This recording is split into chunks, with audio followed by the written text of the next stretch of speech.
Hi, how are you?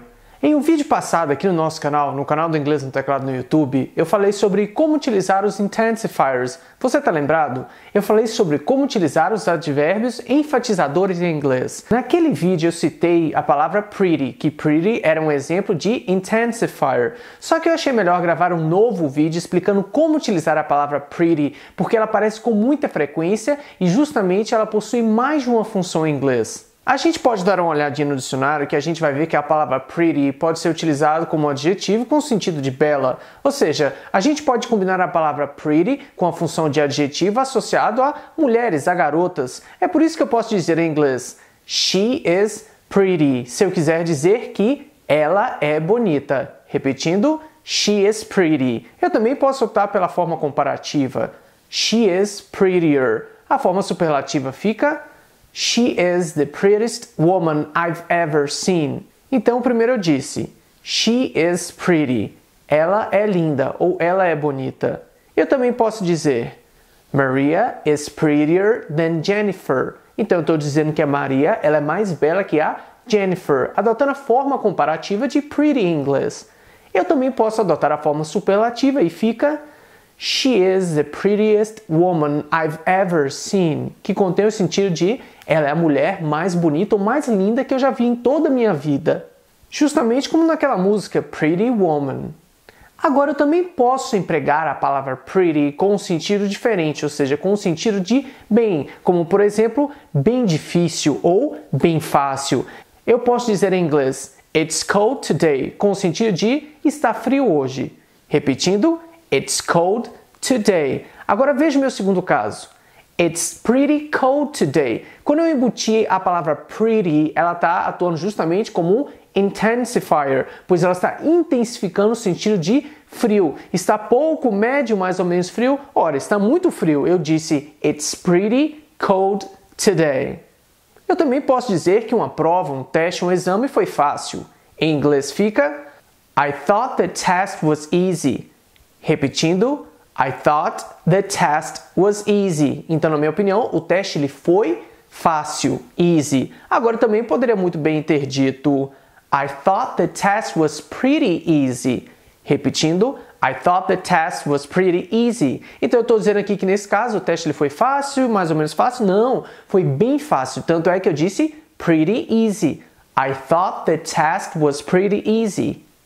A gente pode combinar a palavra pretty, ou seja, esse intensifier, esse advérbio enfatizador, com diversos adjetivos, inclusive advérbios. Sim, você deve lembrar que você pode combinar um advérbio tanto com um adjetivo quanto com um advérbio. Em inglês também funciona dessa forma. Então você pode dizer pretty tough, com o sentido de bem difícil.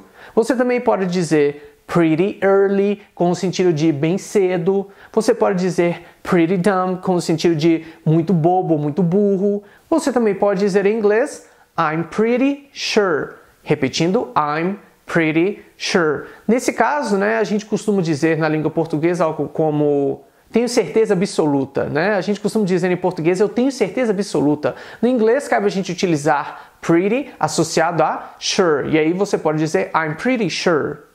E na sequência você completa a sua frase para que ela não fique sem sentido. Você também pode utilizar a combinação pretty well em inglês. Veja, pessoal, que todos esses tipos de combinações de palavras que eu fiz até agora, pretty com adjetivo ou pretty com advérbio, se tratam de collocations. Eu já expliquei aqui no nosso canal no YouTube que são collocations. Inclusive, vale muito a pena você dar uma olhada nesse vídeo que explico melhor sobre como utilizar as collocations em inglês. De qualquer forma, você pode combinar pretty well em inglês. Então temos pretty, que é um advérbio, e well, que também é um advérbio. Eu posso dizer para uma pessoa You speak English pretty well for a non-native. Repetindo, you speak English pretty well for non-native. Então eu estou dizendo aqui para a pessoa que ela fala inglês muito bem para alguém que não é nativo. Como assim nativo? Nativo da língua inglesa. You speak English pretty well for a non-native speaker. Então eu estou dizendo aqui que a pessoa ela fala super bem, para uma pessoa que não é nativo, que ela não possui a língua inglesa como a sua primeira língua. Agora fique atento a um detalhe. Nesse caso, eu não estou dizendo que a pessoa ela fala melhor do que alguém que é um nativo da língua inglesa. Não, eu estou dizendo que para a condição dela de non-native, non-native speaker of English, elas falam inglês muito bem. You speak English pretty well for a non-native. Então foi justamente essa combinação que eu fiz aqui de pretty com a palavrinha well, que contém o sentido geral de bem. Então eu quis dizer que a pessoa fala muito bem inglês, né, para a condição de non-native, que é um não nativo da língua inglesa. Muitos estudantes de inglês costumam confundir a combinação pretty well com pretty good. Pretty well, pessoal, você tem que lembrar que é um advérbio mais um advérbio. Então você está falando de algo que alguém faz, né? Ou, por exemplo, esse é um dom que ela tem? Pode ser que sim ou pode ser que não, mas nesse caso você optou por dizer pretty well, porque ela faz algo muito bem, né? Que naquele caso de falar inglês. Agora, se você diz pretty good, estamos combinando um advérbio com o adjetivo good. E você deve se lembrar que nesse caso a gente está justamente falando de algo ou alguém. A gente não está falando de como algo ocorre, né? Que contém aquela ideia de advérbio. Por exemplo, eu posso dizer em inglês que a festa da noite anterior foi muito boa. The party was pretty good last night. Então eu disse, the party was pretty good last night. Então eu estou dizendo aqui, né, que a festa foi muito boa ontem à noite. Repetindo, the party was pretty good last night. Então eu estou falando que a festa ela foi muito boa. Não estou falando da forma que ela correu. Eu estou dizendo que a festa em si ela foi muito boa. É diferente de dizer que alguém fala muito bem, porque nesse caso eu estou focando na ação, na forma como alguém faz algo. Também é possível utilizar pretty para justamente embutir na sua fala o sentido de quase ou até mesmo praticamente. Nesse caso a gente pode optar, por exemplo, pelas combinações pretty much e até mesmo pretty well. Vamos supor que alguém te pergunte, e aí cara, terminou, né, de fazer a sua mala? Você pode dizer em inglês, I've pretty much finished packing now. Repetindo, I've pretty much finished packing now. Então você disse aqui que você praticamente, né? Tá tudo praticamente pronto, né? Ali na sua mala, você tá acabando ali de fazer a sua mala, está quase tudo pronto. I have pretty much finished packing now. Você pode dizer que alguns pares de sapatos ou tênis, eles são tão parecidos, né? Praticamente iguaizinhos. Você pode dizer em inglês, they're all pretty much the same. Então, the same contém aqui a ideia de igual, né, ou iguais. E aí você utilizou pretty much, porque você está querendo embutir aqui na sua frase o sentido de quase ou praticamente idênticos.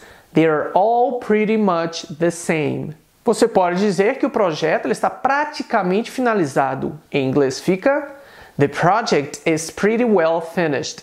Repetindo, the project is pretty well finished. Então você está dizendo aqui, peraí, o projeto ele terminou, não terminou? Como é que está a situação? Está quase finalizado. The project is pretty well finished.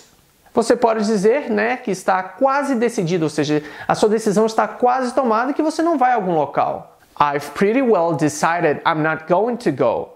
Repetindo, I've pretty well decided I'm not going to go. Então você está dizendo aqui que você está praticamente decidido, né? A sua decisão está praticamente tomada e você não vai a algum local. I've pretty well decided I'm not going to go. Então é isso, pessoal. Essas foram algumas formas super interessantes de como usar a palavra pretty em inglês. Até mesmo porque você não vai querer ficar apenas no pretty woman, vai? Como eu costumo dizer aqui no nosso canal, nunca se esqueça que escolas de inglês e cursos de inglês são realmente importantes, mas blogs de inglês também. See you next class. Bye!